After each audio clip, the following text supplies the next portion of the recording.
ప్రారంభం అయ్యి ట్రెండ్ తెలిసి కౌంటింగ్ పూర్తయ్యాకనే మనం ఫలితం చెప్తాం. కానీ mood of the Jubilee hills అలాగే ఎగ్జిట్ పోల్ ఆధారంగా ఇప్పటివరకు మనం మాట్లాడుకుంటూ ఈ అంచనాలు అంటే రేవంత్ రెడ్డి గారు ముఖ్యమంత్రి హోదాలో బయటకు వచ్చి రోడ్ షోలు చేసి ఎంఐఎంతో కలిపి తిరిగి అజారుద్దీన్ని క్యాబినెట్లో తీసుకొచ్చి ముస్లిం మైనారిటీని గ్యాప్స్ లేకుండా మరింత ఆకర్షించి మీరు కూడా విస్తృతంగా ప్రచారం చేసిన సంహౌ లాస్ట్ 3-4 డేస్లో ఏం జరిగింది?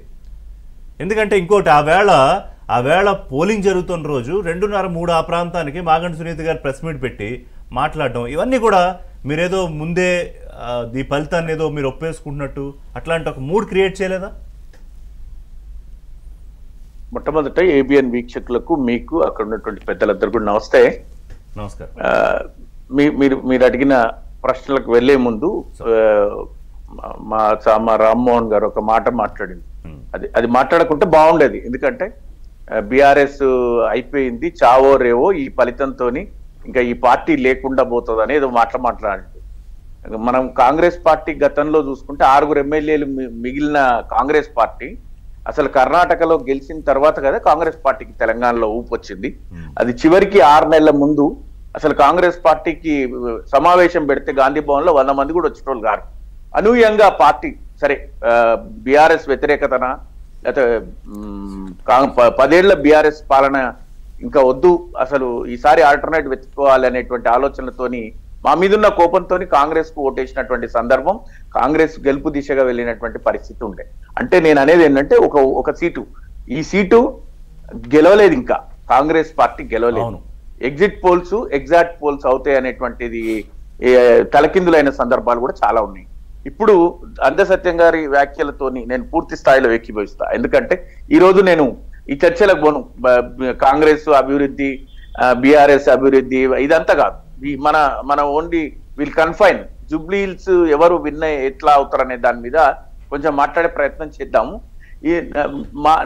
మాకున్న ఏంటంటే నిశ్శబ్దంగా ఉన్నటువంటి ఓటర్లు, అంటే ఈ లాస్ట్ మూమెంట్ లో ఏం జరిగింది, మూడు రోజుల మూమెంట్ లో చాలా మంది ఈ ఎగ్జిట్ పోల్ ఇచ్చినటువంటి సంస్థలన్నీ చెప్పింది ఏంటంటే పోల్ మేనేజ్మెంట్ అధికారంలో ఉన్నటువంటి పార్టీ ముందు ఎలక్షన్ జరుగుతున్నప్పుడు డబ్బు పంచే కార్యక్రమం కానీ మా వాళ్ళు ఏదో పట్టుకున్నారు, వీడియో క్లిప్స్ కూడా ఉన్నాయి, రిగ్గింగ్ జరుగుతుంటే కూడా ఆపే ప్రయత్నం చేసిండ్రు. ఇప్పుడు మీరు అడిగిండ్రు మధ్యాహ్నానికి, అంటే అధికారాన్ని పూర్తి స్థాయిలో ఉపయోగించి చావో రేవో జూబ్లీ హిల్స్ ఖచ్చితంగా గెలవాలి, మా గెలవకపోతే మా ప్రాతినిధ్యం హైదరాబాద్ లో కనిపించట్లేదు, ఇది ఒక అవకాశం వచ్చింది, దీన్ని ప్రూవ్ చేసుకోవాలి అని అన్ని అస్త్రశస్త్రాలు కాంగ్రెస్ మిత్రులు మాట్లాడుతుండే ప్రతి చర్చలో.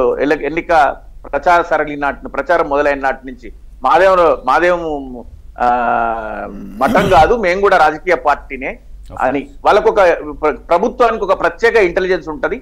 ఆ ఇంటెలిజెన్స్ రిపోర్ట్ ప్రకారం 6% వెనకంజలో ఉంటే దాన్ని ఏ విధంగా 8%, 9% మీరు మొదట్లో కూడా ప్రీపోల్ సర్వే అంతకన్నా ముందు కూడా దాదాపు మేము గెలిచిపోయామనే ఒక అత్యుత్సాహం, ఓవర్ కాన్ఫిడెన్స్ మీరు ప్రచారంలో కానీ బయట కానీ చూపించడం అనేది, నేను ఇందాక సామారామారెడ్డి గారిని అదే అడిగా, వాళ్ళు మరింత అలర్ట్ అయిపోవడానికి ముఖ్యమంత్రి మరింత వ్యూహాలు పనడానికి కూడా ఇనివే పరోక్ష సహకారం ఇచ్చినట్టు అయింది. మీరు మాట్లాడే ముందు జూబ్లీ హిల్స్ లో పోస్టల్ బ్యాలెట్ సంబంధించి కౌంటింగ్ ప్రారంభం అయిన తర్వాత కాంగ్రెస్ పార్టీ ఆధిక్యంలో ఉంది. ఇందాక సత్యం గారు బహుశా సార్ మీరే అనుకుంటా బీఆర్ఎస్కి ఏమన్నా ఆధిక్యత రావచ్చేమో పోస్టల్ బ్యాలెట్లో అనుకున్నా, ప్రస్తుతానికైతే కాంగ్రెస్ పార్టీ పోస్టల్ బ్యాలెట్లో ఆధిక్యంలో ఉంది. కానీ postal ballot count is very nominal, 101 postal ballot ఓట్లే నమోదయ్యాయి. ప్లీజ్ శ్రీనివాస్ గారు కంటిన్యూ.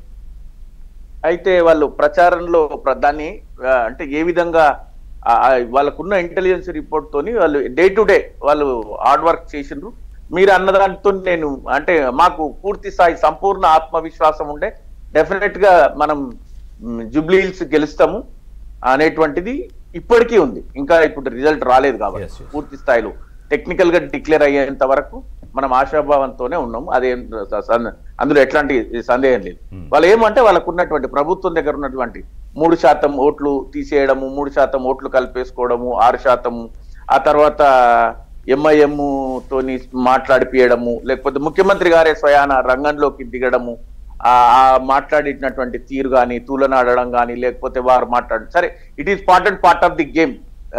అంటే యాజ్ ఏ పొలిటికల్ పార్టీ అధికారంలో ఉన్న పార్టీ సీటు గెలవడానికి కోసం చేసినటువంటి ప్రయత్నంలో భాగంగా చూడాలని తప్ప గాని ఇప్పుడు తప్పు పట్టడానికి లేదు. నిన్న తప్పు పట్టినాం కానీ ఈ రోజు తప్పు పట్టడానికి లేదు, ఎందుకంటే అయిపోయింది.